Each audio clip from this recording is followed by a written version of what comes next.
Depuis le début de ses vacances d'été, Emmanuel Macron fait preuve d'une grande discrétion au fort de Brégançon. Une attitude qui a inspiré la rédaction du Point, qui s'est penchée sur les méthodes des présidents de la République pour préserver leur vie privée. L'occasion de revenir sur les mandats de François Mitterrand et de révéler que ce dernier avait une grande facilité à cacher certaines informations. C'était une époque incroyable. Un jour, à l'Élysée, je remarque qu'une partie du perron en marbre est rayée, a ainsi révélé Franck Louvrier au Point, avant de révéler que l'ancien président avait une activité secrète à laquelle il s'adonnait chaque semaine. Je m'étonne et demande des renseignements à un huissier. Il me répond que si est là que Mitterrand essuyait ses chaussures de golf, où il se rendait tous les vendredis. De nos jours, les faits et gestes des présidents sont traqués et leur vie privée appartient presque au domaine du public. Cela serait parfaitement inimaginable aujourd'hui. On veut savoir où est le chef de l'État à chaque instant. Après 48 heures sans nouvelles du président, l'alerte disparition serait déclenchée, a conclu Franck Louvrier. Des propos qui ont également été corroborés par une déclaration de Jacques Séguéla, ancien conseiller en communication de François Mitterrand.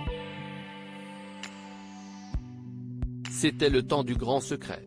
Il était, alors, encore possible de s'assurer que certains faits de la vie privée ne soient pas dévoilés, a-t-il expliqué. Et d'ajouter au sujet du cancer de celui qu'on surnommait le Sphinx, aujourd'hui, tout cela aurait certainement fuité très rapidement. Pour rappel, François Mitterrand avait réussi à cacher sa maladie au grand public pendant 11 ans. Supérieur à François Mitterrand, retour sur les femmes de sa vie. François Mitterrand, ce jour où il a flashé sur une célèbre actrice. S'il était connu pour son caractère insaisissable et pour sa discrétion, François Mitterrand l'était tout autant pour son amour pour les femmes. La preuve ?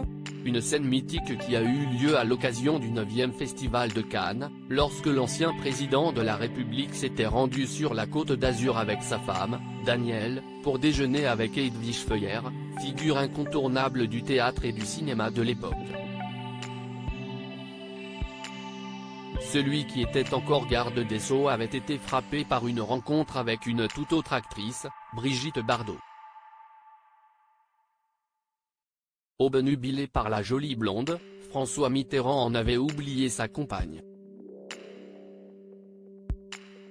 Danielle Mitterrand en marinière regardait son François. Sans doute en avait-elle marre de son grand sourire lubrique devant la gazelle boudeuse, avait écrit Gilles Jacob, ancien président du Festival de Cannes, dans un essai publié dans le Huffington Post, en 2017. Article écrit en collaboration avec 6 Médias. Crédit Photo, agence.